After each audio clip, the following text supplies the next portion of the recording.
நடத்தும், பெரிய காரியங்களை செய்யும். இயேசுவின் நாமத்தில் பிதாவே, ஆமேன் ஆமேன் ஆமேன். இந்த ஜெபத்தை தேவன் கேட்டார். எல்லா கரங்களை தட்டி உற்சாகத்தோடு தெய்வத்தை மகிமைப்படுத்துங்கள். கர்த்தர் ஆசீர்வதிப்பாராக. வேறு ஒன்றும் இல்லை. தொடர்ந்து நாங்கள் நடக்கக்கூடிய காரியங்களை, நடக்கக்கூடியதான ப்ரோக்ராமு அதுக்கு முன்பதாக நாங்கள் உங்களுக்கு தெரியப்படுத்துவோம். ஒருவேளை யாராவது மறந்து இருந்தாங்கன்னா அவங்களுக்கு நீங்க ஞாபகப்படுத்துங்க. கர்த்தர் ஆசீர்வதிக்கட்டும். வீடுகளில ஜெபம் இருக்கட்டும். நம்ம சர்ச்சில் தான் ஜெபம் இல்லை அப்படின்னு சொல்லி வீட்டில் விட்டுறாதீங்க. வீட்டில் எப்போதும் ஜெபத்தோடு இருங்கள். ஆமா, நீங்க ஜெபிக்க அந்த வீடு எப்போதும் பரிசுத்தமா இருக்கட்டும். தெய்வம் உலாவுகிற ஒரு வீடா இருக்கட்டும். பாஸ்டர் வந்து பார்க்க முடியல, யாரும் எங்களை விசாரிக்கிறதுக்கு இல்லை அப்படின்னு சொல்லி யாரும், ஆமா, இது கர்த்தர் விசாரிக்கிற நாள். நான் விசாரிக்கிற நாள்லாம் இல்லை. நான் வந்து உங்க வீட்டுல ஒரு ஜெபம் மட்டும் போறதுனால ஒன்றும் நடக்க போறது இல்லை. நீங்க உங்க வாழ்க்கையை பாருங்க. உங்களுக்காகவும் உங்க பிள்ளைகளுக்காகவும் என்ன பண்ணுங்க? அழுங்கள். ஆண்டவர் சொன்னார், அதனால உங்க பிள்ளைகளுக்காக, குடும்பத்துக்காக அழுவுங்க. இப்படிப்பட்ட நாட்கள் நீடிக்க கூடாது. இப்படிப்பட்ட நாட்கள் நீடிச்சுன்னா நமக்கு எல்லா விதத்திலையும் பொருளாதாரத்துல மற்ற காசு அடுத்து வரப்போகுது. பொருளாதாரத்தின் கஷ்டங்கள் வரப்போகுது. பொருளாதாரம் எல்லாத்துக்கும் லாக் ஆயிடுச்சு. பொருளாதாரம் அடுத்து வருது. பொருளாதாரத்தின் லாக். இன்னொரு லாக் வரப்போகுது. சாப்பாட்டுக்கு லாக் வரப்போகுது. விவசாயத்துக்கு, ஆமா, இந்த சாப்பிட்ற பொருட்களுக்கு கிடைக்காத ஒரு நாட்கள் வரப்போகுது. அதனால முன்கூட்டி ஜெபம் பண்ணுங்க. முன்கூட்டி காரியங்களை பாருங்க. கர்த்தர் உங்களை ஆசீர்வதிக்கட்டும். பிள்ளைங்களுடைய வாழ்க்கையில படிப்பு பாத்தீங்களா எப்படி இருக்கு? பாத்தீங்களா 40 நாள். ஆமா, சுத்தமா பிள்ளைங்க படிப்பெல்லாம் மறந்து போச்சு. அதனால இந்த காரியத்துக்கெல்லாம் உட்காந்து ஒவ்வொரு நாளும் வீட்டுல இருக்கிற, ஆமா, இப்ப கணவன் மனைவியா இருக்கிறாங்க, 2 பேரும் சேர்ந்து ஜெபம் பண்ணலாம். தன்னுடைய பிள்ளைகளுக்காக, குடும்பத்தின் வாழ்க்கைக்காக சேர்ந்து ஜெபம் பண்ணுங்க. கர்த்தர் உங்கள் குடும்பங்களை ஆசீர்வதிப்பார், உங்கள் பிள்ளைகளை ஆசீர்வதிப்பார். வேறு ஒன்றும் இல்லை. சபைக்காக, சபையின் ஊழியங்களுக்காக ஜெபம் பண்ணுங்கள். கர்த்தர் ஆசீர்வதிக்கட்டும், உங்களை ஆசீர்வதிக்கட்டும். நம் சின்ன செய்திக்குள்ளாக கடந்து செல்லாம். கண்களை மூடி, ஆண்டவரே இன்றைக்கு எங்களோடு பேசும், எங்களோடு இடைப்படும். ஆண்டவரே, நீ பேசுகிற தெய்வம், எங்கள் மத்தியில உலாவி பேசு, அருளும். உன்னுடைய வார்த்தை 30, 60, 100 பலன் தரட்டும். எல்லா தடைகள் விலகட்டும். இந்த வார்த்தைகள் சரியாய் ஜனங்களுக்கு போய் சேர என் தேவனாகிய கர்த்தர் உதவி செய்யும். திருக்கரம் மூடட்டும். கர்த்தர் பயன்படுத்தும், பெரிய காரியங்களை செய்யும். இயேசுவின் நாமத்தில் ஜெபிக்கிறோம் நல்ல பிதாவே, ஆமென் ஆமென். உட்காருங்கள். கர்த்தர் உங்களை ஆசீர்வதிப்பாராக. ஆண்டவரும் அருமை இரட்சகரும் ஆகிய இயேசு கிறிஸ்துவின் நாமத்தினாலே இந்த காலை ஆராதனையில நான் உங்களை வாழ்த்தி ஆசீர்வதிக்கிறேன். இந்த மாதத்தின் வாக்குத்தத்தமாய் இருக்கக்கூடிய வார்த்தை எரோமியா 33 அதில் இருக்கிற 6வது வசனம். 33:6. எரோமியா 33:6. இதோ அவர்களுக்கு சௌக்கியமும் ஆரோக்கியமும் வரப்பண்ணி அவர்களை குணமாக்கி அவர்களுக்கு பரிபூரண சமாதானத்தையும் சத்தியத்தையும் வெளிப்படுத்துவேன் என்று சொல்லி கர்த்தர் சொல்கிறார். இல்ல, கரங்களை தட்டி உற்சாகத்தோடு ஆண்டவர் சொல்கிறார். முதல்ல அவர்களுக்கு சௌக்கியம் உண்டாக்குவேன். 1ஆம் தேதி வார்த்தையில நான் சொல்லும் போது அப்படி சொன்னேன். சௌக்கியமோ, ஆரோக்கியமோ, சுகமோ, இந்த 3 காரியமும் எதை கெடுக்கும் கேட்டா சமாதானத்தை கெடுக்கும். இந்த சமாதானத்தை கெடுத்துரும் இந்த 3 காரியம். இந்த சமாதானம் கிடைக்கணும்னா சத்தியத்தை அறியணும். இதுதான் இதோடைய வாழ்க்கை. அது கீழே இருக்கிற வசனத்தையும் வாசிங்க. நான் யூதாவின் சிறையிருப்பை திருப்பி இருந்தது போல அவர்களை கட்டுவித்து அவர்கள் எனக்கு விரோதமாய் குற்றம் செய்த அவர்களுடைய எல்லா அக்கிரமங்களுக்கும் அவர்களை நீங்களாக்கி சுத்திகரித்து அவர்கள் எனக்கு விரோதமாய் குற்றம் செய்து எனக்கு விரோதமாய் துரோகம் பண்ணின அவர்களுடைய எல்லா அக்கிரமங்களையும் மன்னிப்பேன். இப்ப அடுத்தது ஆண்டவர் சொல்றாரு, எனக்கு விரோதமா, எனக்கு விரோதமா, எனக்கு விரோதமா. இப்போ நம்ம முன்னாடி வசனத்துக்கு போவோம். நமக்கு சௌக்கியம் இல்லாததுக்கும், இல்லாம போனதுக்கும், ஆரோக்கியம் இல்லாத போனதுக்கும், சுகம் இல்லாத போனதுக்கும், சமாதானம் இல்லாத போனதுக்கும் காரணம் என்னன்னு கேட்டா எனக்கு விரோதமா, எனக்கு விரோதமா, எனக்கு விரோதமா. கர்த்தருக்கு விரோதமான சில காரியங்கள் அந்த தேசத்துல நடந்ததுனாலதான். கர்த்தருக்கு விரோதமாய் ஒரு குடும்பம் எழுந்துச்சுன்னா அந்த குடும்பத்தை நிவர்த்தி ஆகாது. பாருங்க, கர்த்தருக்கு விரோதமான காரியங்கள் எதனால இருக்கா பாருங்க. கிறிஸ்தவன் நான் புறஜாதிகளுக்கு பேசல, புறஜாதிகளுக்கு நான் பேசல. இப்ப நான் பேசுறேன், கிறிஸ்தவங்களுக்காக பேசுறேன்.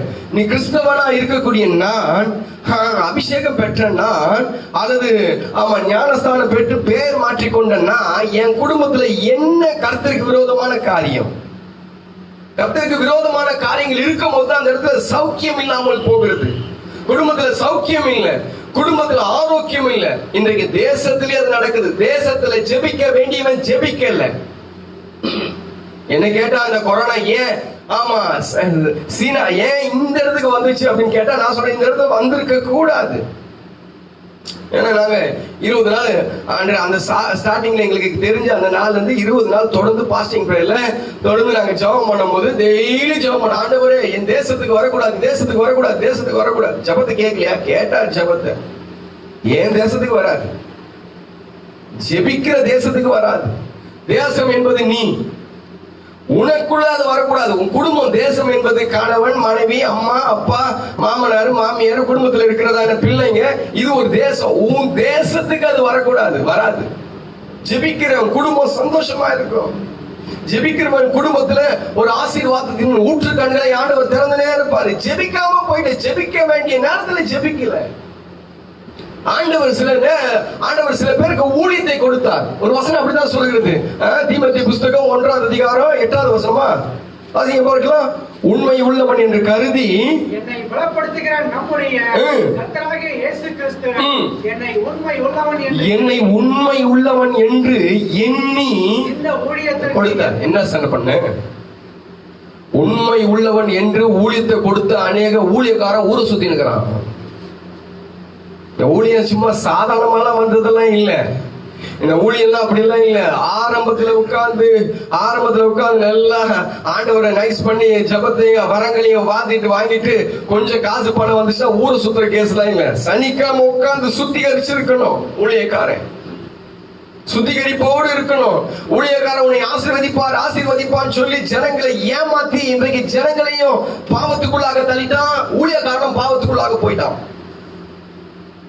ஆசீர்வாதம் ஆதியாகமத்துல முதல் அதிகாரத்திலேயே ஆசீர்வாதத்தை கொடுத்தது. அப்பயும் ஆசீர்வாதத்தை கொடுத்துட்டாரு ஆண்டவர்.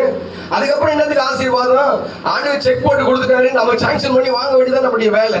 அதுக்கப்புறம் விட்டு உன்னை ஆசீர்வதிப்பார். நீ வாங்குற 100 ரூபாய் காணிக்கைக்கு எத்தனை முறை அவனை ஆசீர்வதிப்ப? நீ என்னைக்காவது எச்சரிச்சிருக்கிறியா?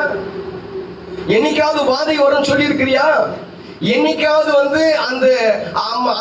அந்த விசுவாசி செய்கிற தப்ப உணர்த்தி காட்டி இருக்கிறியா? முலாம் பூசியா இன்றைக்கு அவன் கால் எடுக்கப்பட்டது. சீர்பிதிக்கி இருக்கணும்.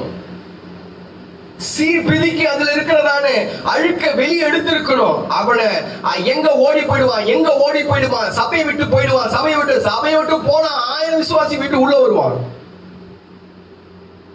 பயம், ஊழியக்காரனுக்கு பயம். எங்க சபையை விட்டு விசுவாசி போயிட்டா காணிக்க வராது, தசமாக வராது. நீ விசுவாசிய நம்புற வரைக்கும் சபை உருப்படாது. இந்த தேசமும் உருப்படாது. இந்த சௌக்கியம் போனதுக்கு காரணம் சொல்றேன் நான். சௌக்கியம் போனதுக்கு, ஆரோக்கியம் போனதுக்கு, சுகம் போனதுக்கு காரணத்தை நான் சொல்றேன்.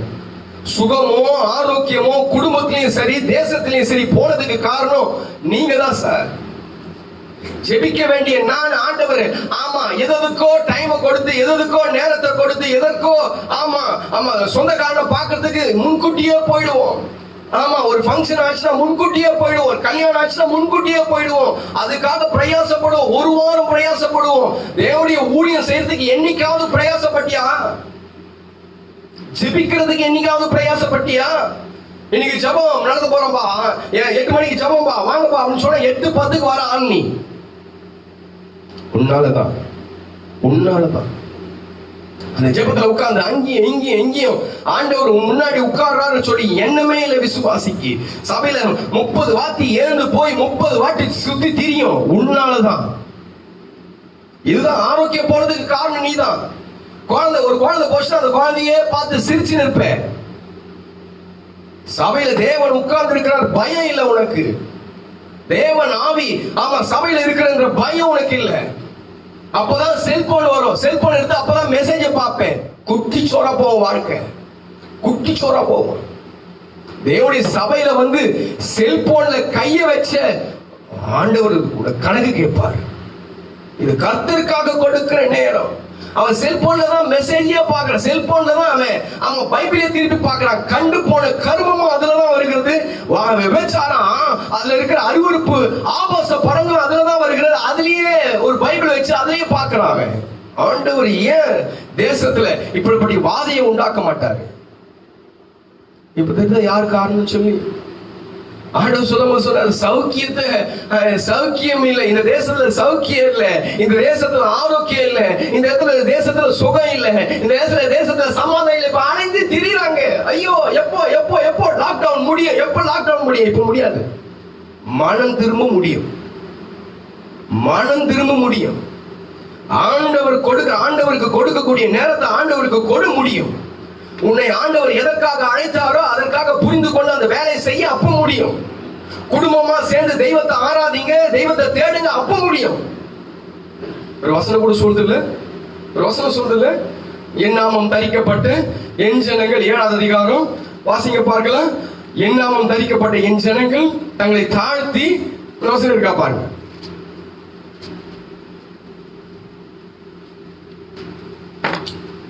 என் நாமம் தரிக்கப்பட்ட 7:14 வாசிங்க. என் நாமம் தரிக்கப்பட்ட என் ஜனங்கள் தங்களை தாழ்த்தி ஜெபம் பண்ணி என் முகத்தை தேடி பொல்லாத வழிகளை விட்டு திரும்பினால் அப்பொழுது பரலோகத்தில் இருக்கிற நான் கேட்டு அவர்கள் பாவத்தை மன்னித்து அவர்கள் தேசத்துக்கு சேம எப்ப சார் உண்டாகும்? சௌக்கியமா இருக்கீங்களா, சேமமா இருக்கீங்களா கேக்குறல்ல. அவங்கவுங்க வார்த்தை, அவங்களுடைய பாஷை. அது சேமமா இருக்கிறீங்களா? தேசத்துக்கு சேமம் எப்ப சார் வரும்? இது மத்தவங்களை குறிச்சு சொல்லப்பட்டிருக்கிற வார்த்தை, இது மத்தவங்களை குறிச்சு சொல்லப்பட்ட வார்த்தையே இல்லையே.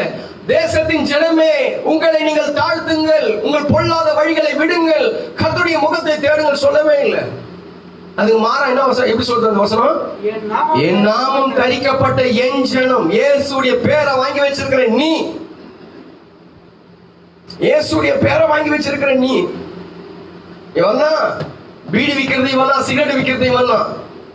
ஏன்னா இவனுக்கு சிகரெட்லயும் பீடிலையும் பான் பராக்கிலையும் அந்த ஆன்ஸ்லயே வருகிற வருமானம் தான் இவன் குடும்பத்துல போகுது. அதுதான் உன் குடும்பத்துக்கு சாபமே. உன் குடும்பத்துக்கு சாபமே என்ன தெரியுங்களா? பீடி சிகரெட் விற்கிறது தான். நீ பிடிக்க மாட்டேன் கேட்டா, நான் பிடிக்க மாட்டேன், எனக்கு அதெல்லாம் பிடிக்காது, ஆனா எடுத்து கொடுப்ப. நீ உன் கை உடஞ்சதான் அவன் கை நல்லா இருக்கும், அவன் வாய் நல்லா இருக்கும், அவன் வாழ்க்கை நல்லா இருக்கும். எடுத்து கொடுக்கிற பாரு, உன் கையை உடையணும் போத. கிறிஸ்தவன் பேரை கேட்டா எல் ஷடாய், யெகோவா ஈரே பேரு கேட்டா, தானியல். இன்னைக்கு உன் வாழ்க்கை மாறணும் சார், வாழ்க்கை மாறும். தேவனுடைய வார்த்தையை, தேவனை துதிக்கக்கூடிய வாயில அருவருப்பான வார்த்தையும் பொய் வார்த்தையும் பேசிக் கொண்டிருக்கிற உன் தேசத்துக்கு எப்படி சேமம் கிடைக்கும்?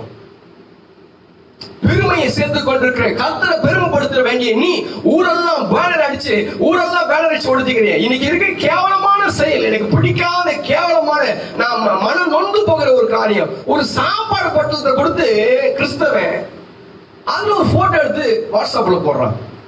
எனக்கு பிடிக்காது, எனக்கு இது எப்படி ஏத்துக்கிறதுன்னு தெரியல. பிச்சை போடுறேன், தர்மம் பண்றேன், ஏதோ கொடுக்கணும்னு நினைச்சு போய் ஒரு சாப்பாடு போடுறத கொடுத்துட்டு ஒரு சாப்பாடு போட்டுறதுக்காக உன் பேரை அப்படியே பேனர் அடிச்சு ஒட்டிக்கிறிய. எந்த விதத்துல அடுக்கும்? இது செய்யாம இருக்கலாமே. அப்ப நீங்க அவனுக்கு தான தர்மம் பண்றியா, உன் பேரை பெருமைப்படுத்திக்கிறியா? நினைச்சு பாருங்க. கிறிஸ்துவ வாழ்க்கை இன்றைக்கு தரை கெட்டு சீர்கெட்டு போகிறதுக்கு, ஆமா, நமக்குள்ளாக இருக்கிற குணமும் குணாதிசயங்களை தான் இன்றைக்கு கழுவி சுத்திக்கிறீங்க, சரிப்படுத்துங்க. இன்றைக்கு இது சரிப்படுத்தினால்தான் இந்த வாதை நிற்கும். அது வரைக்கும் நிக்காது இந்த வாதை, இது அது வரைக்கும் நிக்காது. இப்படி பேசினா இந்த ஊழியக்காரன் பொல்லாதவன் ஆயிடுவான். இந்த ஊழியக்காரன், ஆமா, AK-47 தான் சுற்றுவீங்க. அன்றைக்கு பேதுரு பேசும்போது இருதயம் குத்தப்பட்டவர்களா போனாங்களாம். இருதயம் குத்தப்பட்டவங்க, அவன் இருதயம் புலம்பிச்சு அழுதுச்சு. அவன் பார்த்து கேட்டான், நாங்க என்ன செய்யணும்னு கேட்டான். அந்த வசனம் இருக்கா? வாசிங்க, அப்போஸ்தலர் புத்தகம் 2:37. இதை அவர்கள் கேட்ட பொழுது இருதயத்திலே குத்தப்பட்டவர்களாகி பேதுருவையும் மற்ற அப்போஸ்தலரையும் பார்த்து சகோதரரே நாங்கள் என்ன செய்ய? இருதயம் குத்தப்பட்டுச்சு, மனம் திரும்பாத பெண்கள் நிறைய பேர் உண்டு. குடும்பத்துல எல்லாரையும் அன்பா நடத்துறீங்களா? உங்க அம்மா ஒரு மாதிரி நடத்துற, மாமியார் ஒரு மாதிரி நடத்துற. நீ திரும்ப வரைக்கும் அந்த தேசத்துல வாத போவாது. உன் அண்ணன் தம்பி ஒரு மாதிரி நடத்துற, உன் கணவனுடைய அண்ணன் தம்பிங்க அக்கா தங்கச்சி ஒரு மாதிரி நடத்துற. இது இருக்கிற வரைக்கும் இந்த வாதம் போவாது. இந்த வாதம் உங்க வீட்டுக்கு வராத அளவுக்கு பாத்துக்கோ. வாதம் வீட்டுக்கு வராத அளவுக்கு பாத்துக்கோ. மாமியாரு, ஆமா இன்னைக்கு மருமகன் எல்லாம் அவங்க வேற தானே. நீ ஐக்கியமா இருக்க வேண்டிய நான் ஐக்கியமா இல்லையா? அன்பா இருக்க வேண்டிய நான் அன்பா இல்ல. மத்தவங்களை மன்னிக்க வேண்டியவன் இன்னும் 2 வருஷம் ஆச்சு நீ பேசாம இருக்கிற. உன்னாலதான் இந்த வாதம், உன்னாலதான் 1000 சத்தியத்தை கேட்டுட்ட. ஆண மட்டும் யாவரோடு சமாதானம் இருங்கள், யாவரோடு சமாதானமாங்க, அன்பா இருங்க, ஐக்கியமா இருங்க. இயேசு அன்பா இருந்தார், ஐக்கியமா இருந்தார். வசனத்தை கேட்டு வாழ்ந்தியா நீ? எத்தனை பேர் விரோதியா நினைச்சிருக்க? எத்தனை பேர் முகத்தை இப்படி போகும்போது திருப்பிக்க போயின்னு இருக்க? எத்தனை சொந்தக்காரங்க கிட்ட பேசல, அண்ணன் தம்பி கூட பிறந்தவங்க கூட பேசல. கணவன் மனைவிக்கு சண்டை வந்துச்சுன்னா 10 நாள் நீடிக்குது. உன் சொந்த சரீரத்தையும் உன்னால மன்னிக்க முடியல. ஊர்ல இருக்கிறவன் எங்க மன்னிக்க போற? நீ வாத போவாது. உன் வீட்டை தேடி வராத அளவுக்கு பாத்துக்க. உன் வீட்டை தேடி வராத அளவுக்கு பாத்துக்க. தேசத்துலதான் இன்னைக்கு வாதம் இருக்கிறது. தேசத்துலதான் இன்னைக்கு சௌக்கியம் இல்ல. தேசத்துலதான் ஆரோக்கியம் இல்ல. தேசத்துலதான் சுகம் இல்ல. இது உன் வீட்டுக்கு தேடி வராத அளவுக்கு பாத்துக்க. கிறிஸ்தவன் நான் மத்தவங்களுக்கு பேசுறேன், கிறிஸ்தவங்களுக்கு மட்டும் நான் பேசுறேன். இயேசுவை அறிந்தவர். ஏன்னா இயேசு என்னுடையவர். என்னுடைய இயேசு உன்னிடத்துல இருக்கிறதுனால நான் உனக்கு தைரியமா நான் பேசுறேன். ஏன் இயேசு உன்கிட்ட இருக்கிறதுனால நான் பேசுறேன். இன்னைக்கு கிறிஸ்தவன் மனம் திரும்பினால் தான் இந்த வாதை போகும். அது வரைக்கும் இந்த வாதை போவாது. இந்த வசனம் சொல்கிறது, அந்த வாக்குத்தத்த வசனத்தை மறுபடியும் வாசிங்க. இதோ நான் அவர்களுக்கு சௌக்கியமும், இப்போ சௌக்கியம் இல்லை சௌக்கியமும், இப்போ ஆரோக்கியம் இல்லை ஆரோக்கியமும் அவர்களை குணமாக்கி அவங்களுக்கு குணம் இல்லை சுகம் இல்லை. ஆகையினால குணமாக்கி சுகம் இல்லாத இருக்கிற அந்த இடத்துல சுகத்தை கொடுத்து அவர்களுக்கு பரிபூர்ண சமாதானம், அவர்களுக்கு சமாதானம் இல்ல, இப்போ பரிபூர்ணமான சமாதானத்தை இந்த மாதத்துல தேவன் கொடுக்க போகிற. எல்லா கரங்களை தட்டி உற்சாகத்தோடு நான் மனம் திரும்பிட்ட ஆண்டவரே, இன்றைக்கு உடைய ரத்தத்தை என் மேல ஊற்றுங்க. நான் மனம் திரும்பி இந்த தேசத்துக்கு சேமத்தை உண்டாக்க இன்றைக்கு என்னை சரிப்படுத்துங்க. பரிபூர்ணமான சுகத்தை கொடுங்க, பரிபூர்ணமான சமாதானத்தை கொடுங்க. கேளுங்கள், கர்த்தரை ஆசீர்வதிப்பார். கர்த்தர் சமாதானத்தை கொடுக்கிறவர். உலகத்துல நீங்க சமாதானத்தை இழக்க 1000 வழி உண்டு. இன்னைக்கு அநேக குடும்பங்கள்ல கேட்டீங்கன்னா, கிறிஸ்துவ குடும்பத்துல சொல்லுவாங்க, ஆமா சமாதானம் இல்ல. எதுக்காக ஜெபம் பண்ணுங்க? சமாதானத்துக்காக ஜெபம் பண்ணுங்க. அப்போ சமாதானத்தை ஏதோ ஒண்ணு கெடுக்குது. சமாதானம் இல்ல அப்படின்னா அந்த வீட்டுல ஏதோ ஒண்ணு இல்லைன்னு சொல்லி அர்த்தம். என்ன இல்ல? ஒண்ணு சுகம் இல்ல, ஒண்ணு ஆமா பொருளாதாரம் இல்ல, ஒண்ணு ஆமா உங்களுக்கு கணவன் மனைவிக்குள்ள ஐக்கிய அன்பு இல்ல, அல்லது குடும்பத்துல ஆமா ஏதோ ஒண்ணு குறைவா இருக்கிறது, ஏதோ ஒண்ணு குறைவா இருக்கிறதுனாலதான் சமாதானம் இல்ல, பரிபூர்ண சமாதானம் இல்ல. அப்ப பரிபூர்ண சமாதானத்தை இழக்கிறதுக்கு நிறைய வழிகள் உண்டு, நிறைய வழி உண்டு. சமாதானத்தை கெடுக்கிறதுக்கு நிறைய வழி உண்டு. அப்போ சமாதானத்தை கொடுக்கிறதுக்கு ஒரே வழிதான் உண்டு, அவர் தான் இயேசு. அல்லேலூயா. அந்த இயேசு மாத்திரம் தான் உங்களுக்கு சமாதானத்தை கொடுக்க முடியும். அவர் சொல்லும் போது அந்த சமாதானம் நதி போல வருமா, நதி போல வருமா. அது 66 ஏசாயா 66 அதிகாரத்துல 12வது வசனத்தை நீங்க வாசிக்க தேவையில்லை. அது அந்த வசனம் சொல்லும் போது நதியை போல அந்த சமாதானம் வரும்.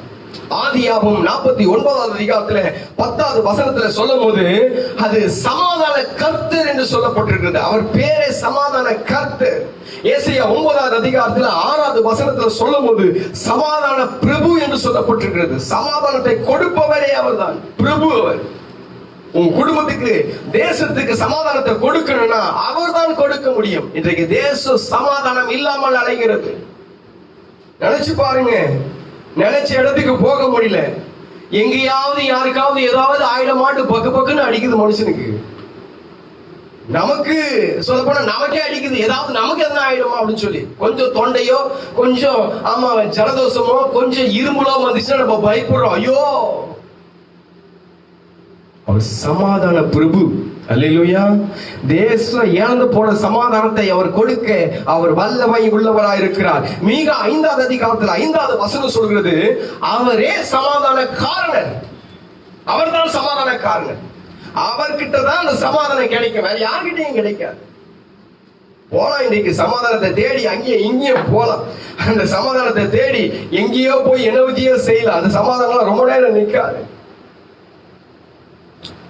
ரோமர் 16வது அதிகாரத்தில் 20வது வசனம் சொல்கிறது, சமாதானத்தின் தேவன் அவர்தான். தேவன் அவர்தான். சமாதானத்தை கொடுக்கிற தேவன் அவர்தான். சமாதானத்தை கெடுக்கிறதுக்கு 1000 வழிகள், இழக்க 1000 வழிகள் உண்டு. ஆனால் சமாதானத்தை கொடுக்கிறதுக்கு என் தேவனாகிய கர்த்தர் ஒருவர் மாத்திரமே முடியும் என்பதில் எந்த விதமான சந்தேகமும் இல்லை. அநேகருக்கு இன்றைக்கு சமாதானம் இல்லை. அந்த சமாதானம் இல்லைன்னா வேதம் சொல்றது யாருக்கு சமாதானம் இருக்காது அப்படின்னு சொல்லி எசையா 48வது அதிகாரத்துல 22வது வசனம் 22வது வசனம் 48-22. துன்மார்க்கனுக்கு சமாதானம் இல்லை என்று, துன்மார்க்கனுக்கு சமாதானம் இல்லை என்று கர்த்தர் சொல்லுகிறார். துன்மார்க்கனுக்கு தான் அந்த சமாதானம் இருக்காது. துன்மார்க்க அப்படின்னு சொல்லும் போது நிறைய பேரை காட்டலாம், நிறைய பேரை இது பண்ணலாம். இன்றைக்கு அந்த பரிபூர்ணமான சமாதானம் அதெல்லாம் பேச விரும்பல. நான் நேரடியா இப்படியா செய்திக்கு போகிறேன். கர்த்தர் நமக்கு உதவி செய்வாராக. ஒரு 2-3 பாயிண்ட் சொல்லி நான் உங்களை ஆசீர்வதித்து நான் அனுப்ப விரும்புகிறேன். கர்த்தர் உதவி செய்யட்டும். இன்னைக்கு நமக்கு சமாதானத்தை தேவன் கட்டணும், மெய்யான சமாதானம்.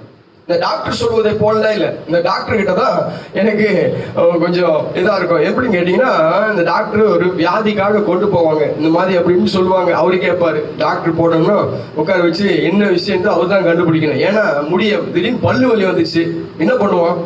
பல்லு வலிக்குதுங்க, எனக்கு 10 நாளா பல்லு வலிங்க அப்படின்னு சொல்லி வாய் மூடி இருக்கிறவன் எப்படி சொல்லுவான்? அப்ப டாக்டர் தான் கண்டுபிடிக்கணும். அதெல்லாம் அந்த நாள்ல கண்டுபிடிச்சாங்க. நாடி போன உடனே நாடியை பிடிச்சி கண்டுபிடிச்சிருவாங்க. என்ன விஷயம், என்ன இருக்கு இந்த சரீரத்துல என்ன அப்படின்னு சொல்லி நாடியை பிடிச்சி கண்டுபிடிச்சிருவாங்க. சில பேர் பார்த்தே கண்டுபிடிச்சிருவாங்க. இன்னைக்கு MBBS படிச்ச டாக்டருங்க, எல்லா டாக்டரும் சொல்ல, இப்ப இருக்கிற டாக்டருங்களை சொல்றேன். கொஞ்சம் ஆமா, அந்த டாக்டருங்களை பார்க்கும் போதே பயமா இருக்கு. இப்போ அந்த டாக்டருங்க சொல்லுவாங்க, என்ன விஷயம் கேட்பாங்க.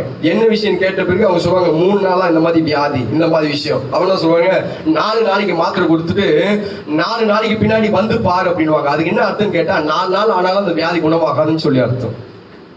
டாக்டர் சொல்லுகிற காரியம் என்ன சொல்லுவாங்க, 4 நாள் கழிச்சு வாங்கம்மா, 3 நாள் கழிச்சு வாங்கம்மா அப்படின்னு சொன்னா என்ன அர்த்தம்னா, இவர் மேலேயே அவருக்கு நம்பிக்கை இல்லைன்னு சொல்லிதான் அர்த்தம். போ, இதை போட்டு போயிடு அப்படின்னு சொல்லணும். இதை போடுங்க, சரி பண்ணு போ அப்படின்னு சொல்லணும். போயிட்டு அந்த போயிட்டு இல்லை. நான் சொல்ல வருகிற காரியம் என்னன்னு கேட்டீங்கன்னா, மெய்யான சமாதானம். இப்படி போயிட்டு வர சமாதானம் நிறைய உண்டு. ஆமா, இப்படி சமாதானம் கெட்டு போச்சுன்னா, சாராயம் குடிக்கிறவங்க தண்ணி அடிக்கிற ஆளை பார்த்து கேட்டீங்கன்னா, ஏன்னா தண்ணி அடிக்கிறேன், சமாதானம் இல்ல தண்ணி அடிக்கிறேன், அப்ப இது குடிச்சா சமாதானம் ஆயிடுமா? அதான் நல்லா தானே இருக்கிறேன் அப்படின்னு சொல்லுவா. தைரியமா பேசுவோம், உள்ள ஒரு ஆள் இருக்கிற மாதிரி. ஆனா அந்த 2 மணி நேரம் போயிடுச்சுன்னா என்ன ஆகும்? ஒரு சினிமா பார்க்கணும் கேட்டா அந்த சினிமாவை எல்லாத்தையும் மறப்போம். எதுக்காக சினிமா பார்க்கணும் கேட்டா எல்லாம் மறக்கணும்ன்றதுக்காக சினிமா பார்க்கிறேன். அந்த 2 மணி நேரம் சினிமா முடிச்சுட்டு பிறகு அதே பேடன் மறுபடியும் வரும். அப்ப அதே கஷ்டம் மறுபடியும் வரும். யாருக்கிட்டயே பேசும்போது அந்த ஆள் போயிட்டாருன்னா மறுபடியும் அந்த கஷ்டம் அப்படியே வந்துடும். தூங்கி எழுந்த பிறகு அந்த சமாதானத்துக்கு அந்த குறைச்சல் மறுபடியும் வந்துடும். அப்ப நான் சொல்ற பரிபூர்ண சமாதானம், ஒரு மனுஷனுக்கு பரிபூர்ண சமாதானம் எப்ப கிடைக்கும்? மெய்யான சமாதானம், அல்லது நான் சொல்கிறது மெய்யான சமாதானம். ஆண்டவர் சொன்னாரு, ஆமா, சமாதானத்தை, மெய்யான சமாதானத்தை தேவன் நமக்கு வைத்து போனார். உலகத்துல எதை வச்சாரோ இல்லையோ, யோவான் 14வது அதிகாரத்தில் 27வது வசனத்தை நீங்க வாசித்து பாத்தீங்கன்னா, உலகத்துல ஆமா வாசிங்க பார்க்கலாம், 14:27. சமாதானத்தை உங்களுக்கு வைத்து போகிறேன், சமாதானத்தை உங்களுக்கு வைத்து போகிறேன், என்னுடைய சமாதானத்தையே உங்களுக்கு கொடுக்கிறேன். அவர் சொல்லும்போது சமாதானத்தை வச்சுட்டு போறேன்னு சொல்லி சொன்னா பிரச்சனை இல்லை. அவர் சொன்னாரு, ஏன் சமாதானத்தை உனக்கு நான் வைத்து போகிறேன், என்னுடைய சமாதானம் உனக்கு தான். மெய்யான சமாதானம் ஒரு மனுஷனுக்கு எப்ப கிடைக்கும்? ஒரு 2-3 காரியங்களை சொல்லி நான் முடிக்கிறேன். இந்த மாதத்துல ஆண்டவர் உனக்கு சௌக்கியத்தை வர பண்ணுவார், ஆரோக்கியத்தை வர பண்ணுவார், சுகத்தை வர பண்ணுவார்.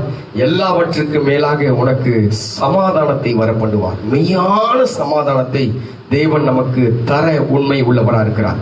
மெய்யான சமாதானம் நமக்குள்ளாக கிடைக்கணும். அந்த மெய்யான சமாதானம் எப்போது கிடைக்கும்? நேரம் இருக்கிற வரைக்கும் நான் உங்களிடத்துல பேசி நான் உங்களிடத்துல நம்ம சுருக்கமா இந்த காரியத்தை பகிர்ந்து கொள்ளலாம் என்று சொல்லி வாஞ்சிக்கிறேன். கர்த்தர் உதவி செய்யட்டும். பிலிப்பியர் புஸ்தகம் 4வது அதிகாரம் 6-7 வசனங்கள். பிலிப்பியர் 4வது அதிகாரம் 6வது வசனம் 7வது வசனம்.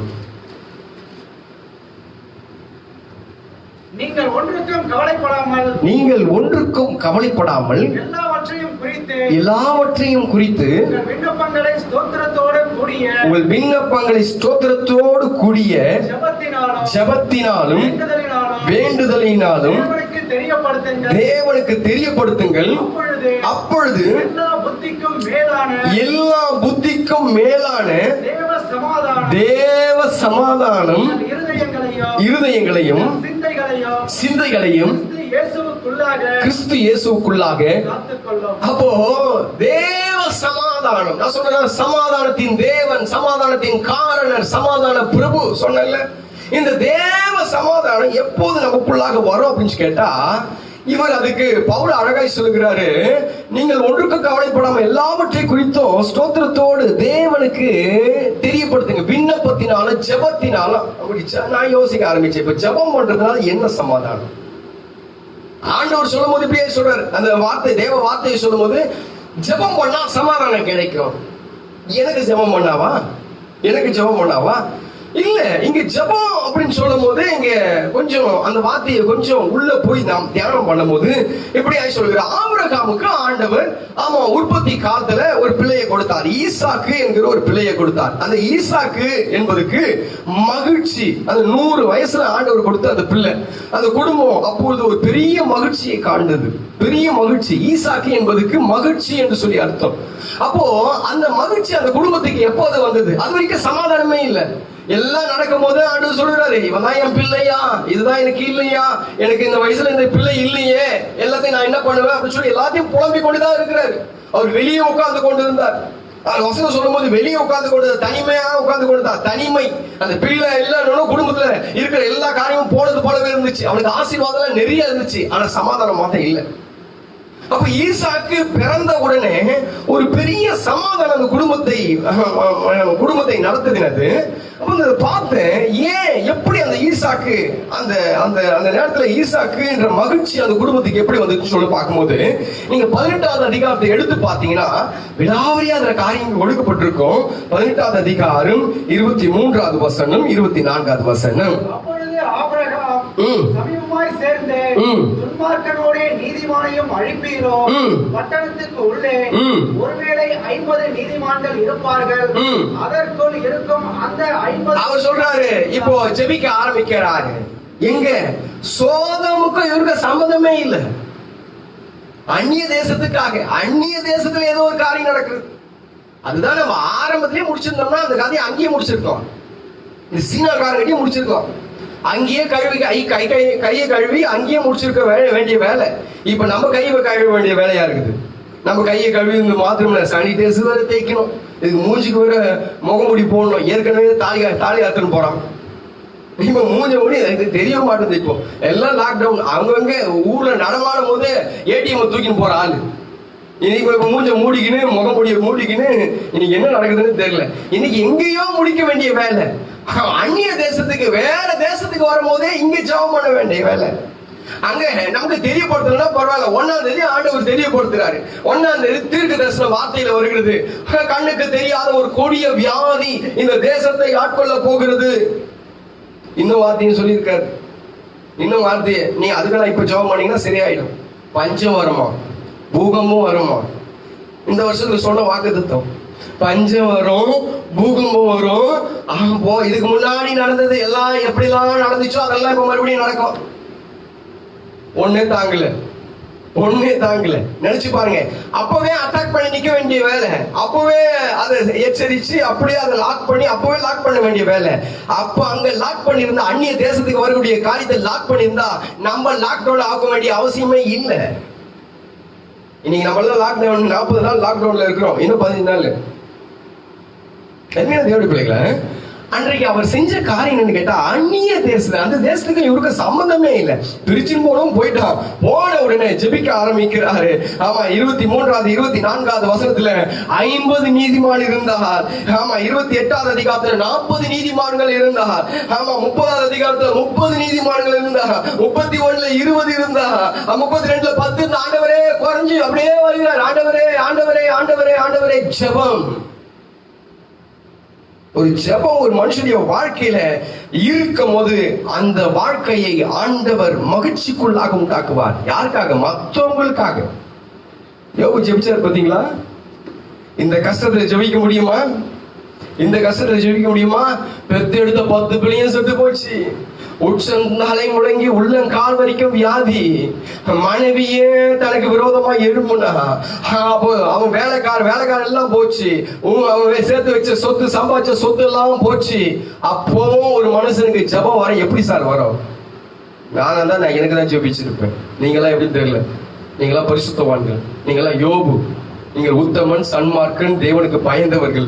நான் எப்படிதான் ஜெபிப்பேன்? ஆண்டவர் என் வியாதி எடுத்து போட, ஆண்டவர் எனக்கு சரிப்படுத்தமானது தான் ஜெபிப்பேன். ஆனா மத்தவங்களுக்கு ஜெபிக்கக்கூடிய அந்த பக்குவம் எப்படி சார் வந்துச்சு? மத்தவங்களுக்கு ஜெபிக்கக்கூடிய அந்த பக்குவம் வந்ததுனாலதான் வீட்டுல மகிழ்ச்சி வந்துச்சு. அப்ப அந்த சமாதானம் எப்போ வந்துச்சுன்னு கேட்டா, அந்த சமாதானம் ஆபிரகாம் வீட்டுக்கு எப்போது வந்ததுன்னு கேட்டா, அந்த மகிழ்ச்சி நிமித்தம், அந்த ஜெபத்தின் நிமித்தமா, மத்தவங்களுக்காக திறப்புல நிக்கக்கூடியதான அந்த மகிழ்ச்சி, அந்த ஜெபத்தின் நிமித்தமாக தான் மகிழ்ச்சி வந்தது. இன்றைக்கு உங்க குடும்பத்துக்கு சமாதானம் வேணுமா? சௌக்கியமே இல்லை, இன்னைக்கு சுகமே இல்லை, ஆரோக்கியமே இல்லை, இன்றைக்கு எதுவுமே இல்லை, எதுவுமே இல்லை. நான் சொல்லட்டுமா? இன்னைக்கு ஒரு காரியத்தை சொல்லட்டுமா? மெய்யான சமாதானம் உனக்கு கிடைக்கணும் அப்படின்னு சொன்னா, இன்றைக்கு நம்ம செய்ய வேண்டிய காரியங்கள் ஒரு மிகப்பெரிய ஒரு காரியம் ஒன்னே ஒண்ணுதான். இன்றைக்கு பாருங்க, பல தேசம் அழிஞ்சிச்சு, அவங்கள மாத்திரம் ஆண்டவர் காப்பாத்துறாரு. பாருங்க, அங்க நீங்க 18வது அதிகாரத்துல 20வது வசனத்தை நீங்க வாசித்து பார்க்கும் போது, சோதோமை ஆண்டவர் அழிக்கிறாரு. அந்த வசனத்தை வாசிங்க. பின்பு கர்த்தர் சோதோம் கொமோராவின் கூக்குரல் பெரிதாய் இருப்பதினாலும் அவைகளின் பாவம் மிகவும் கொடியதாய் இருப்பதினாலும் நான் இறங்கி போய் என்னிடத்தில் வந்து எட்டின அதன் கூக்குரலின்படியே அவர்களுக்கு செய்யாதிருக்கிறீர்களோ இல்லையோ என்று பார்த்தேன். அங்கே ஆண்டவர் அந்த சோதோமுடைய பாவத்தின் நிமித்தமாக அழிக்கிறார். நோவா காலத்துல நீங்க 6வது அதிகாரத்துல வாசித்து பாத்தீங்கன்னா, 21வது வசனத்தை அந்த இடத்துல சொல்லும் போது, அந்த அங்க இருக்கக்கூடிய காலத்தை சொல்லும் போது அந்த வசனத்தை வாசிங்க. உனக்கும் அவைகளுக்கும் ஆகாரமாக சகலவித போஜன பதார்த்தங்களையும் சேர்த்து 11 வாசிங்க. 11 6:11. பூமியானது தேவனுக்கு முன்பாக சீர்கெட்டதாய் இருந்தது. அழிக்க ஆரம்பிக்கிறாரு, சீர்கெட்டு. ஆமா, தேசத்தை சீர்கெட்டு. அங்க நோவாவின் காலத்திலும் சரி, ஆபிரகாமின் காலத்திலும் சரி, ஆண்டவர் அழிக்க ஆரம்பிக்கிறாரு. அழிக்க ஆரம்பிக்கும் போது இங்க ஒருத்தன் ஜெபம் பண்ண ஆரம்பிக்கிறான். இவனுக்கு லாக்டவுன் எப்படி தெரியுங்களா? நோவாக்கு லாக்டவுன் 40 நாள் பேழையில லாக்டவுன். பேழையில சும்மா இருப்பாங்க நினைச்சிருக்கீங்களா? நிச்சயமா சும்மா இருந்திருக்க மாட்டாங்க, சும்மா இருந்துக்க மாட்டாங்க. பரிசுத்த ஆவியில நிரம்பின நோவா. ஆமா, அவங்க ஏற்கனவே பிரசங்கம் செஞ்ச நோவா 120 வருஷம் பிரசங்கம் பண்ணினே இருக்கிறாரு. அவரு பிரசங்கம் பண்ணினே இருக்கிறாரு. பிரசங்கம் பண்ணினோம் சும்மா இருந்திருக்க மாட்டான், வீட்டுல ஜெபம் பண்ணி இருப்பார். பாருங்க, ஒரு ஜெபத்தின் நிமித்தமாக ஒரு பேழை காக்கப்படுகிறது. ஜெபத்தின் நிமித்தமாக ஒரு பட்டணத்தில் இருக்கக்கூடிய ஒரு நீதிமானுடைய குடும்பம் காக்கப்படுகிறது. இன்றைக்கு நீங்க நம்ம ஜெபம் பண்ணும் போது அந்த பட்டணமோ அந்த பேழையோ காக்கப்படும். அப்பொழுது மகிழ்ச்சியை ஆண்டவர் உனக்கு கட்டளையிடுவார். உங்க வாழ்க்கையில மகிழ்ச்சி, மெய்யான மகிழ்ச்சி கிடைக்கணும்னா நாம செய்ய வேண்டிய முதல்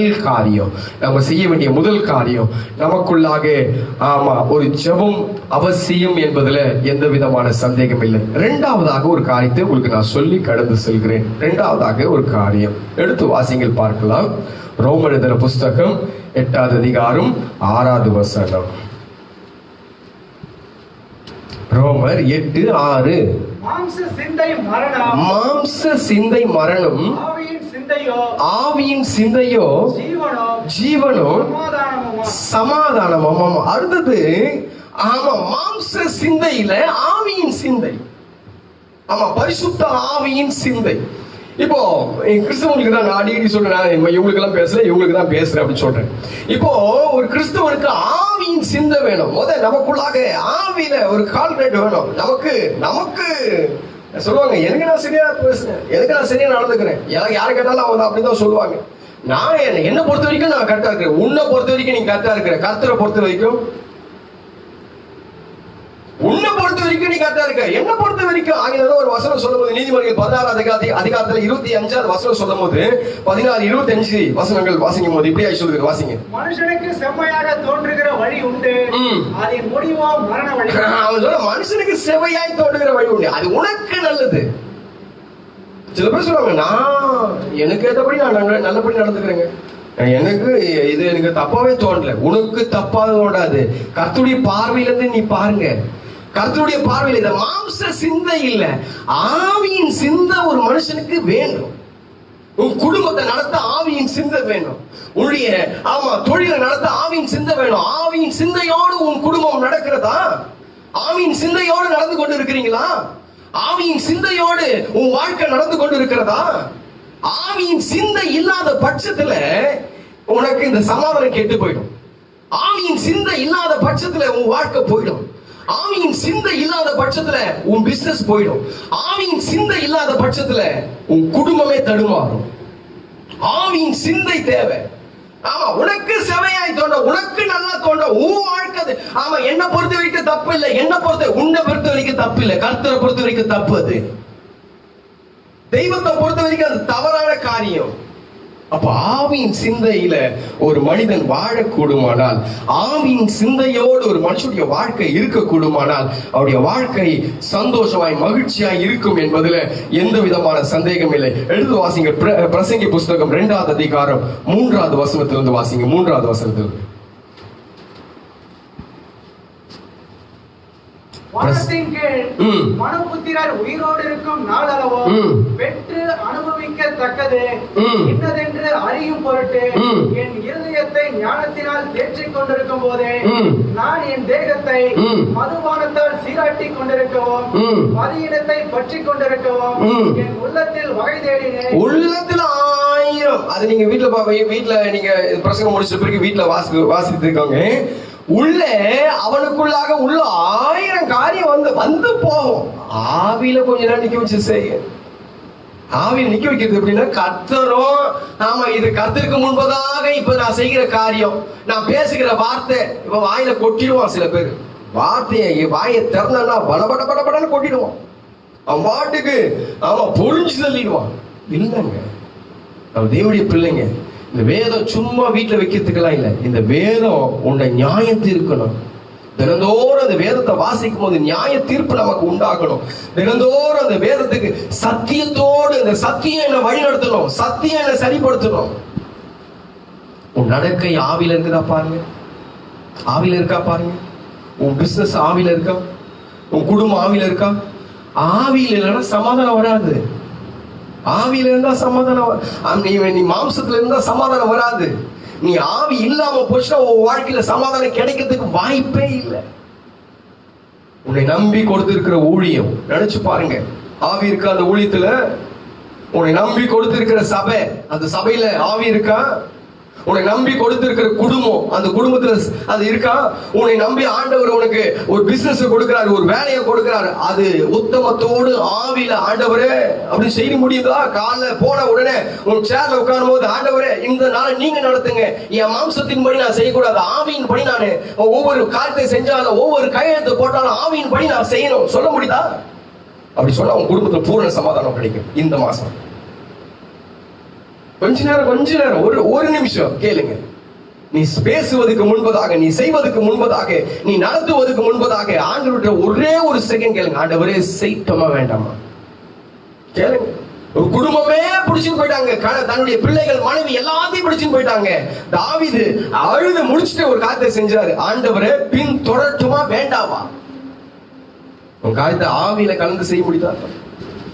ஆவியில செய்ய முடியுதா? பாஸ்டர் மேல 1000 குறை இருக்கும், சபை மேல 1000 குறை இருக்கும், அதெல்லாம் தேவையில்லை.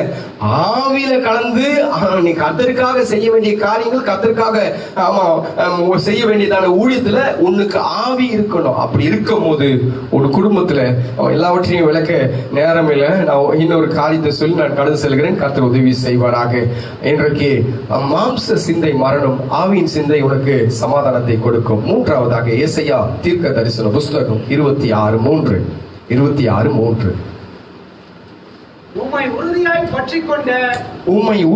பற்றிக் கொண்ட மனதுடையவன் உம்மையே நம்பியிருக்கிறபடியால்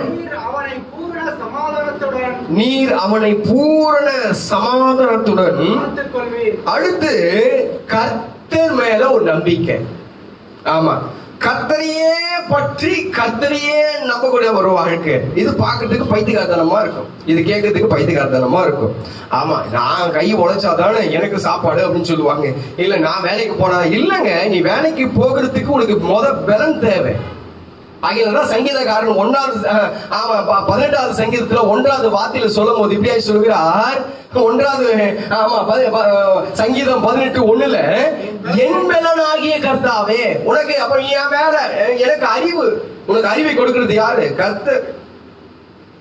உனக்கு பலத்தை கொடுக்கிறது யாரு? கர்த்தர். அங்க தேடுங்க. ஆங்கிலம் தான் ஒருத்தவங்க சொல்லும் போது இப்படியே சொல்றாங்க, முதலாவது தேவனுடைய ராஜ்யத்தின் நீதியை தேட, அப்பொழுது உனக்கு எல்லாம் கொடுக்கப்படும்.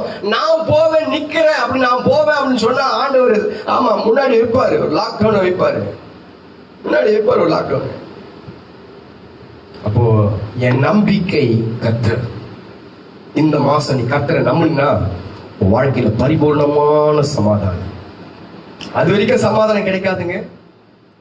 டெஸ்ட் பண்ணி பாருங்க. நான் ஜெபம் பண்றேன், உங்களுக்கு கடைசியா முடிவு ஜெபமும் நான் பண்றேன். ஜெபம் பண்ணி பாரு, உன்னால முடிஞ்ச செஞ்சு பாரு. நீ உன்னை நம்பி பாரு.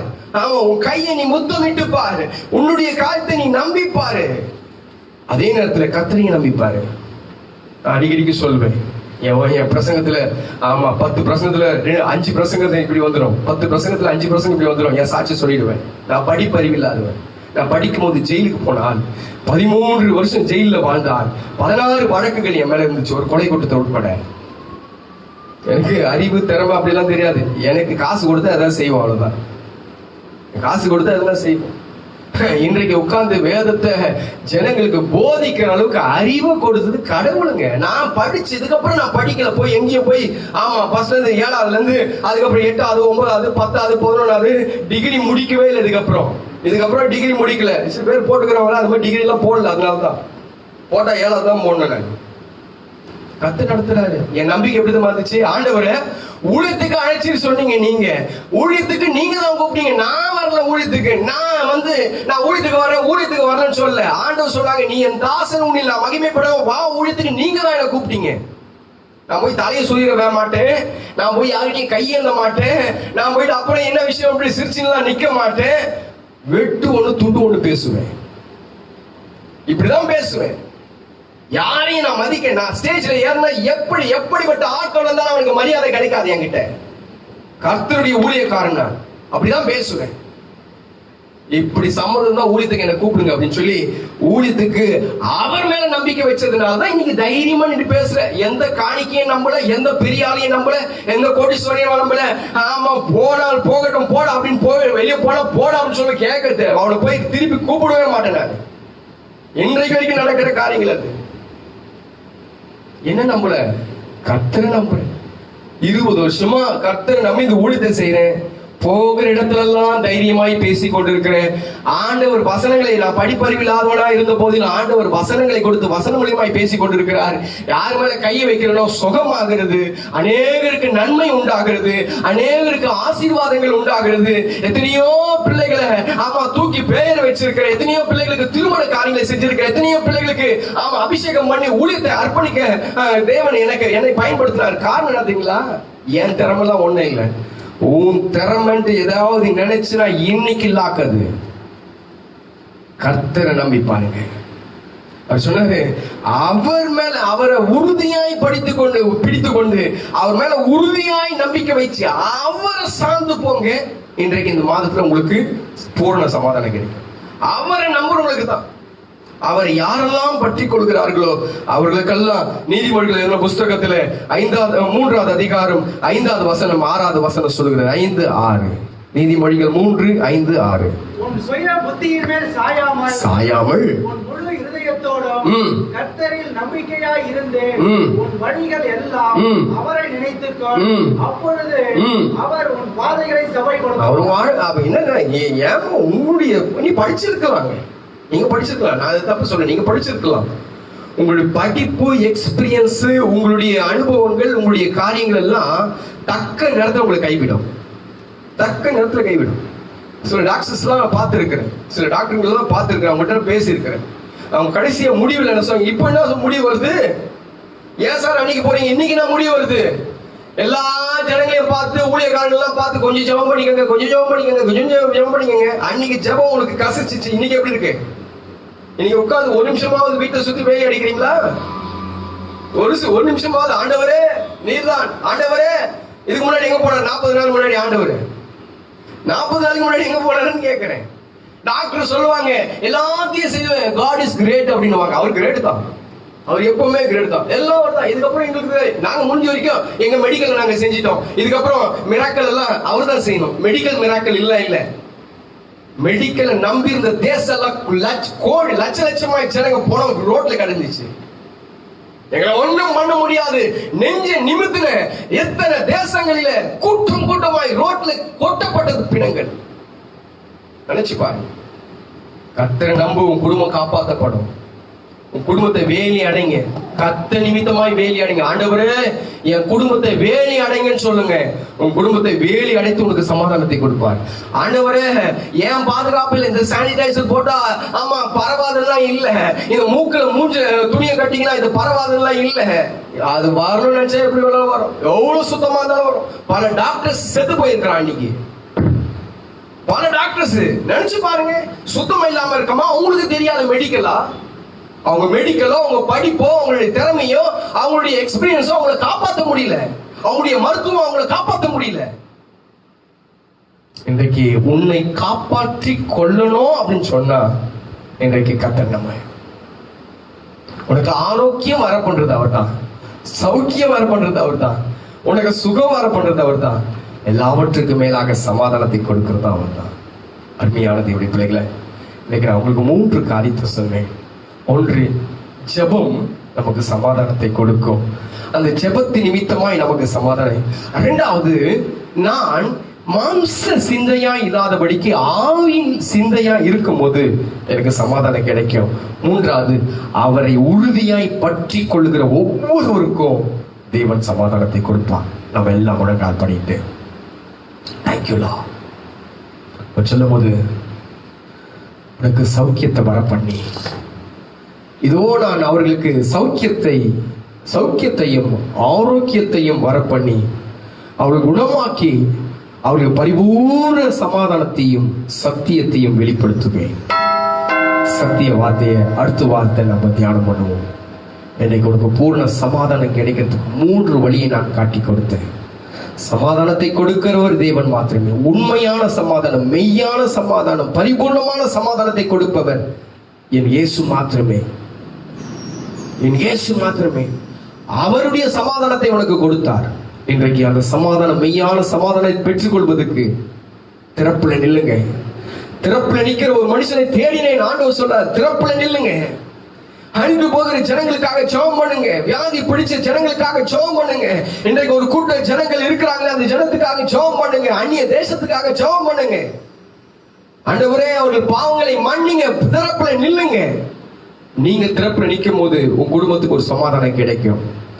இன்றைக்கு மாம்ச சிந்தையோடு வாழாதபடிக்கு கிறிஸ்தவர்கள் ஆவியின் சிந்தை, ஆவியில பாருங்க. எதை பார்த்தாலும் ஆவியில பாருங்க. ஆவியின் கண்ணோட்டத்தோடு பாருங்க. ஆவியானுடைய கண்ணோட்டத்தோடு பாருங்க. உன் குடும்பத்தை நடத்தணும் ஆவியின், ஆமா அந்த ஆவியோடு உன் குடும்பத்தை நடத்தட்டும். உன் தொழில் நடத்துறதுக்கு ஆவி தேவைப்படட்டும். உன்னுடைய பிசினஸ் நடத்துறதுக்கு, உன்னுடைய வேலையை நடத்துறதுக்கு, உன்னுடைய ஊழியத்தை நடத்துறதுக்கு ஆவியோடு செயல்படுங்க. மாம்சத்தோடு போகாதீங்க. எல்லாவற்றுக்கும் மேலாக அவரை பற்றி கொள்ளுங்கள். அவரை பிடிங்க. அவரை பிடிச்ச ஒன்றும் நடத்தாது. சங்கீதக்காரன் சொல்றான், கர்த்தரை நான் எப்போதும் எனக்கு முன்பதாக வைத்திருக்கிறபடி நான் அசைக்கப்படுவதில்லை. அதே சங்கீதக்காரன் சொல்ற, கர்த்தர் எனக்காக யாவற்றையும் செய்து முடித்தார். அவன் மேல நம்பிக்கை,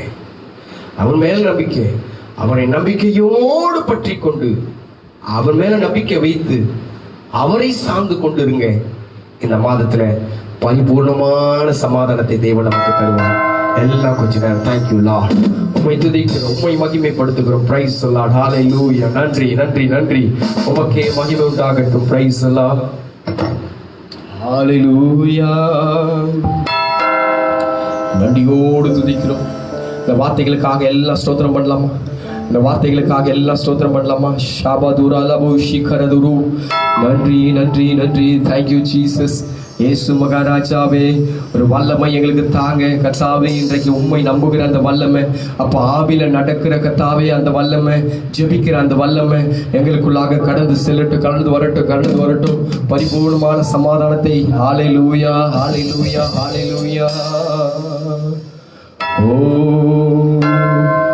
பொன்னோடும் பொருளோடும் புறப்பட செய்தாரே, பொன்னோடும் பொருளோடும் புறப்பட செய்தாரே, ஒரு பலவீனம் இல்லாமலே பாதுகாத்து நடத்தினாரே, ஒரு பலவீனம் இல்லாமலே பாதுகாத்து நடத்தினாரே.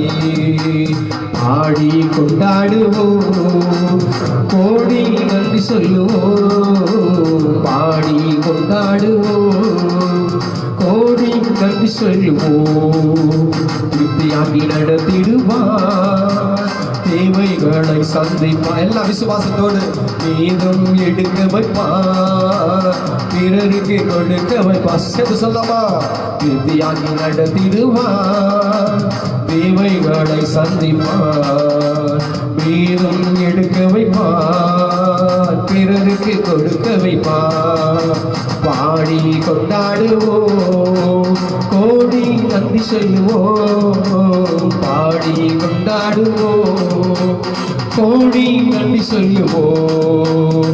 பாடி கொண்டாடுவோம், கோடி நன்றி சொல்லுவோம். பாடி கொண்டாடுவோம், கோடி நன்றி சொல்லுவோம். நாம் ஜெபித்து ஆராதனை முடிப்போம். பரிசுத்தமுள்ள நல்ல பிதாவே, ஆண்டவர் இயேசுவின் நாமத்தினாலே இந்த அருமையான நாளுக்காய் நன்றி செலுத்துகிறோம். கர்த்தாவே, இன்றைக்கும் உடைய வாக்குத்தத்தங்கள் கர்த்தாவே எங்களிடத்தில் இடைப்பட்டதுக்காக நன்றி அப்பா. சமாதானம் இல்லாதவங்களுக்கு அப்பா பரிபூர்ணமான சமாதானத்தை தருவேன் என்று சொல்லி வாக்குறுதி இந்த மாதத்தில் கொடுத்திருக்கிறீங்க. எங்க விசுவாச குடும்பங்கள் எல்லாருக்கும் பரிபூர்ணமான சமாதானம் உண்டாகட்டும். ஆண்டவரே, எல்லாரையும் நீங்க பொறுப்படுத்தி நடத்துங்க. அன்றைக்கு யோபு குடும்பத்தை பொறுப்படுத்தி நடத்தினீங்க. யோபையும் யோபுக்குண்டான எல்லாவற்றையும் நீங்க வேலி அடைத்து காத்து கொண்டீர். அப்படியாய் கர்த்தாவே, சீனாய்மலை தேவாலயத்துக்கு மாத்திரம் அல்ல கர்த்தாவே, அப்பா உலகமெங்கும் இருக்கிற எல்லா ஜனங்கள் மேலே இயேசுவின் ரத்தம் ஊற்றப்படட்டும். குடும்பங்களை பாதுகாத்துக் கொள்ளு, குடும்பங்களை வேலி அடை. சமாதானத்தின் காரணர் பரிபூர்ணமான சமாதானத்தை இந்த மாதத்துல கட்டளிடுங்கப்பா. கர்த்தாவே, ஜனங்கள் பயந்து கொண்டிருக்கிற இந்த வியாதியின் வேர்கள் இயேசுவின் நாமத்தாலே அறுப்புண்டு போகட்டும். இனி ஒரு மரணமும் கர்த்தாவே வரக்கூடாதப்பா. என் தேவனாகிய கர்த்தர் சீக்கிரமா இந்த வியாதிகள் இந்த தேசத்துல இல்லாதபடிக்கு நிர்மூலமாக்குங்க. கர்த்தாவே, ஒரு கூட்ட ஜனங்கள் அப்பா அலைந்து கொண்டிருக்கிறாங்க. ஒரு கூட்ட ஜனங்கள் கர்த்தாவே அப்பா இந்த கர்த்தாவே உபத்திரவத்தின் மத்தியிலையும் தன்னுடைய வேலையை செய்து கொண்டிருக்கிறாங்கப்பா. அவர்களை என் தேவனாகிய கர்த்தர் பாதுகாத்துக் கொள்ளுங்க. கர்த்தாவே, இந்த வார்த்தையை கேட்டுக்கொண்டிருக்கிற ஒவ்வொரு குடும்பத்தின் மேலும் இயேசுவின் ரத்தம் இருக்கட்டும். எல்லா குடும்பத்தையும் வேலி அடைங்க. பூரண சமாதானத்தை இந்த 5வது மாதத்துல தாங்க. இந்த மாதத்தின் தேவைகள் எல்லாம் சந்திக்கப்படட்டும். திருப்தியாய் சாப்பிட்டு மீதமாய் எடுத்து வைக்கக்கூடிய ஒரு வாழ்க்கையை தாங்க. தேவைகள் எல்லாம் சந்திக்கப்படட்டும். சரீரம் கர்த்தாவே அப்பா உம்முடைய கரத்துல மூடப்பட்டிருக்கட்டும். இயேசுவின் கர்த்தாவே ரத்தம் தெளிக்கப்பட்ட வீடாய் ஒவ்வொரு வீடு காணப்படட்டும் இயேசுவின் நாமத்தால். சிறு பிள்ளைகள் எல்லாம் வேலி அடைங்க. எந்த குடும்பத்திலும் கர்த்தாவே துக்க காரியங்களும் மரணங்களும் வராதபடிக்கு என் தேவனாகிய கர்த்தர் வேலி அடைத்து காத்துக்கொள்ளுங்க. பூரண சமாதானத்தை ஒவ்வொருவருக்கும் தாங்க. கரத்தில் அர்ப்பணிக்கிறோம். ஆசீர்வதித்து காத்துக்கொள்ளும் பெரிய காரியங்களை செய்யும் இயேசுவின் நாமத்தில் ஜெபிக்கிறோம் நல்ல பிதாவே. எல்லாம் சேர்ந்து சொல்வோம், ஆமென். என் ஆத்துமாவே கர்த்தரை ஸ்தோத்திரி, என் முழு உள்ளமே பரிசுத்த நாமத்தை ஸ்தோத்திரி. என் ஆத்துமாவே கர்த்தரை ஸ்தோத்திரி, அவர் செய்த சகல உபகாரங்களையும் மறவாதே. ஆமென். கர்த்தராகிய இயேசு கிறிஸ்துவின் கிருபையும் பிதாவாகிய தேவனுடைய அன்பும் பரிசுத்த ஆவியின் அந்யோன்ய ஐக்கியமும் ஆறுதலும் தேர்தலும் வழிடுதலும் சமாதானமும் ஆசீர்வாதமும் என்றைக்கும் என்றைக்கும் சதா காலங்களும் நம்மோடு கூட இருந்து நம்மை வழிநடத்துவாராக. ஆமென். அல்லேலூயா, அல்லேலூயா, அல்லேலூயா. கர்த்தர் உங்களோடு இருப்பார், உங்களை ஆஸ்வதிப்பார். உங்களுக்கு சமாதானம் உண்டாகட்டும்.